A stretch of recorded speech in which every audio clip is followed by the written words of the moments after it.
Welcome, I'm Rose Utley, and today I'm going to show you how to make some delicious mashed potatoes you can make with all your meals and especially with this holiday season. Let's get cooking. Today I'm going to be using 4 large russet potatoes, but I also want to weigh them just to give you a better idea. They weigh 2 pounds, 13.7 ounces. We'll start by peeling our potatoes. Now usually you want to make 1 potato per person, but these are pretty large and can feed at least 2 people. Once you peel and rinse them, you want to cut them in half. I like to cut them in thirds or into smaller pieces. This will also speed up the cooking process. Just make sure you cut them about the same size so they cook evenly.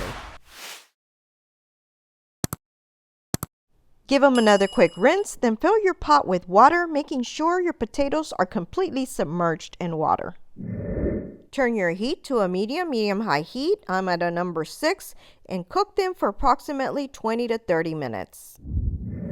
It's been 30 minutes. Once they're tender and can be easily pierced with a fork, they're done.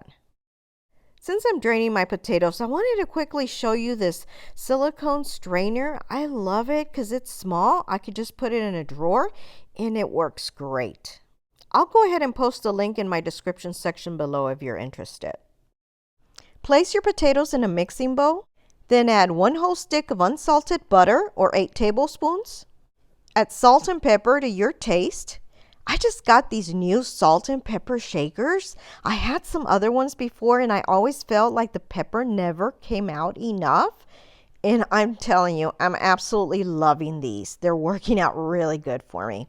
All right, so if you're interested, I'll go ahead and post a link in my description section as well. I also like to use half and half, which is basically half milk, half cream. And I recommend that you start at half a cup and then work your way up depending on the consistency that you like.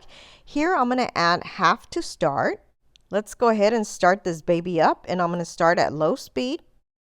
I like to stop and scrape my sides. I also give it time to kind of let my butter melt and my milk to mix in there so that I can see what the consistency looks like right now. And I can already tell that I need more milk. You can add up to 3/4 cup to a whole cup of milk and you should be good. Of course, it also depends on the consistency you like.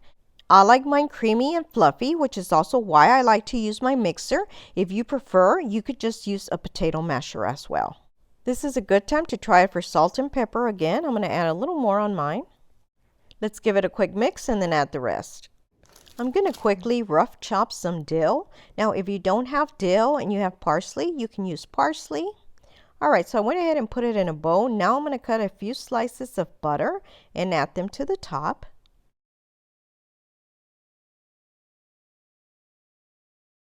I also melted a little bit of butter in my microwave for 40 seconds, and I'm going to go ahead and pour a little bit on top. This is unsalted butter. Now, by all means, if you don't like this much butter, you don't have to add this much. We just love extra butter on ours. I probably should have made a little indentation in the center to pour the butter in so that it doesn't spread all over to the sides. So just kind of keep that in mind. And now we're ready to garnish it with our fresh dill. And a little more pepper just because I'm extra.